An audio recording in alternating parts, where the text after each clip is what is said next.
వరాహస్వామి, వారాహి ఇద్దరూ కూడా శ్రీ మహావిష్ణువు స్వరూపులు.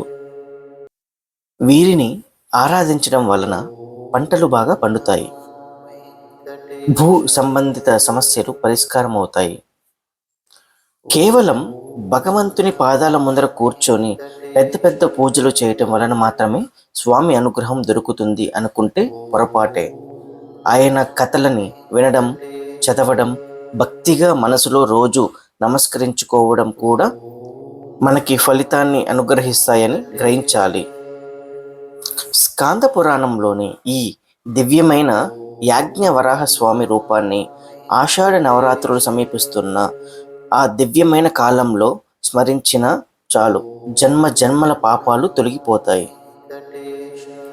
కలియుగంలో కేవలం స్మరణ మాత్రం చేత పరమాత్మ అనుగ్రహిస్తారు. ఆ విధంగా స్వామి రక్షణ, అనుగ్రహం పొందిన వారం అవుతాము. పూర్వం దేవయుగంలో ఒకరోజు నారద మహర్షి వివిధ రకాల రత్నాలతో ప్రకాశిస్తున్న సుమేర పర్వతం మీదకు వెళ్ళారు. ఆ పర్వతం మధ్యలో ఉన్న విశాలమైన ప్రాంతం బ్రహ్మదేవుడి నివాసం. అక్కడికి వెళ్ళిన నారదుడు దానికి ఉత్తర దిశలో ఒక పెద్ద రావి చెట్టుని చూశాడు. అది 1000 యోజనాల పొడవుతో 2000 యోజనాల విస్తీర్ణంతో వ్యాపించి ఉంది. ఆ దివ్య వృక్షం మొదట్లో నవరత్నాలతో నిర్మించిన ఒక అందమైన మండపం ఉంది. పద్మరాగమణులతో చేసిన 1000 కొద్ది స్తంభాలు ఆ మండపంలో కొలువు తీరి ఉన్నాయి. దాని ముఖద్వారం పద్మరాగమణులతో అలంకరించబడి ఉంది. ఆ ద్వారం నుండి లోపలికి ప్రవేశించిన నారదుడు అక్కడ ఒక ముత్యాల మండపాన్ని చూశాడు. ఆ మండపంలో వైఢూర్యాలతో చేసిన ఎత్తైన వేదిక ఉంది. దాని మీద గొప్ప కాంతితో మెరిసిపోయే బంగారు సింహాసనం కనిపించింది. ఆ సింహాసనం మీద 1000 రేకులతో 1000 చంద్రుల కాంతితో వెలుగొందుతూ కేసరాళ్లతో ప్రకాశిస్తున్న ఒక అందమైన తామర పువ్వుని చూశాడు నారదుడు. ఆ తామర పువ్వు మధ్యలో చిద్విలాసంగా యజ్ఞవరాహమూర్తి ఆసీనుడై నారదుడికి దర్శనమిచ్చాడు. బ్రహ్మ, వశిష్ఠుడు, అత్రి, మార్కండేయుడు, భృగువు లాంటి మహర్షులు ఆయన్ని సేవిస్తున్నారు. ఆ విధంగా లోకపాలకులతో, గంధర్వులతో, అప్సరసులతో, ముని పుంగవులతో సేవించబడుతున్న ఆ వరాహమూర్తికి నారదుడు ఎంతో భక్తిగా నమస్కరించాడు. మనము కూడా ఈ విధంగా అనుగ్రహమూర్తిగా విరజిల్లుతున్న అనుగ్రహ స్వరూపుడైన యజ్ఞవరాహ స్వామికి నమస్కారం చేసుకుందాం. భావన చేత ఆ స్వామిని దర్శిద్దాం. అదే సమయంలో దేవదుందుబులు మోగాయి. ఆ ధ్వనితో పాటు రత్నాభరణాలు ధరించినటువంటి భూదేవి తన చెలికెత్తెలతో కలిసి అక్కడికి వచ్చింది. ఆమె తన చెలికెత్తెలు తీసుకొచ్చిన పూలను తీసుకుని యజ్ఞవరాహమూర్తి పాదాల మీద సమర్పించారు. వరాహమూర్తి సంతోషించి భూదేవిని తన ఒడిలో కూర్చోబెట్టుకున్నారు. భూదేవిని కుశల ప్రశ్నలు వేసి, ఓ దేవి, నిన్ను మోస్తూ ఉండమని నీ కింద పాతాళంలో ఆదిశేషుణ్ణి నిలిపాను. అలాగే మీకు సహాయంగా ఎన్నో పర్వతాలని నీ మీద నెలకొల్పాను. ఎందుకు ఇక్కడికి వచ్చావు? నీకేమైనా కష్టం కలిగిందా చెప్పు అని ప్రశ్నించాడు.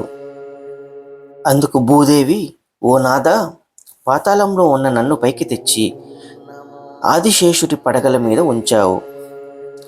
నాకు తోడుగా నన్ను ధరించే శక్తి కలిగిన నీ అంశతో ఉండే పర్వతాలను ఏర్పాటు చేశావు. చాలా సంతోషం.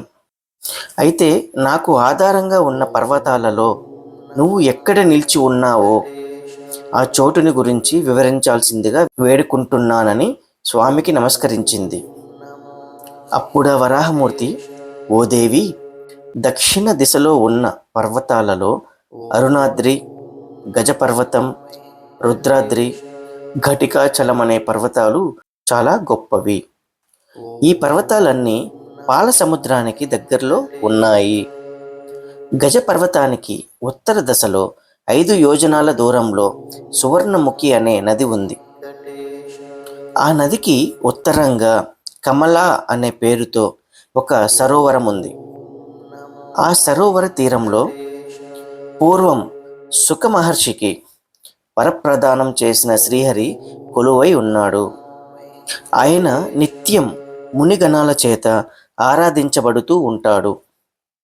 కమల సరోవరానికి ఉత్తరంగా ఉన్న అరణ్యంలో 2.5 యోజనాల దూరంలో హరిచందన వృక్షాలు దట్టంగా ఉన్న ప్రదేశంలో వాసుదేవుడి నివాసమైన వెంకటాచలం నెలకొంది.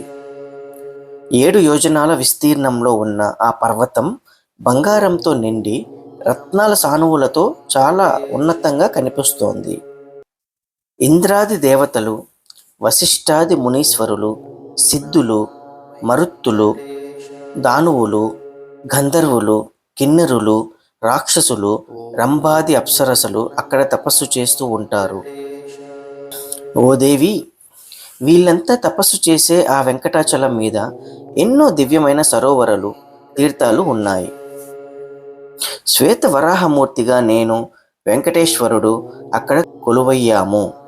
దేవి, నాకు ఆ వెంకటేశ్వరునికి తేడా లేదని నీకు ప్రత్యేకంగా చెప్పవలసిన పని లేదు కదా అంటూ వెంకటాచలం గురించి మొట్టమొదటిసారిగా ఆ యజ్ఞ వరాహమూర్తి భూదేవికి చెప్పారని స్కాంద పురాణం వివరిస్తుంది.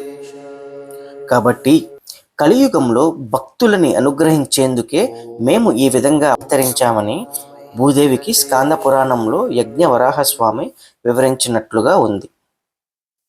ఋతుపవనాలు అనుగ్రహించి, పుడమి పులకరించి, రైతన్నలు విత్తులు నాటే ఈ సమయంలో ఈ స్వామిని స్మరించుకోవడం దివ్యమైన అనుభూతిని, అనుగ్రహాన్ని ఇస్తుందనడంలో సందేహం లేదు. శుభం.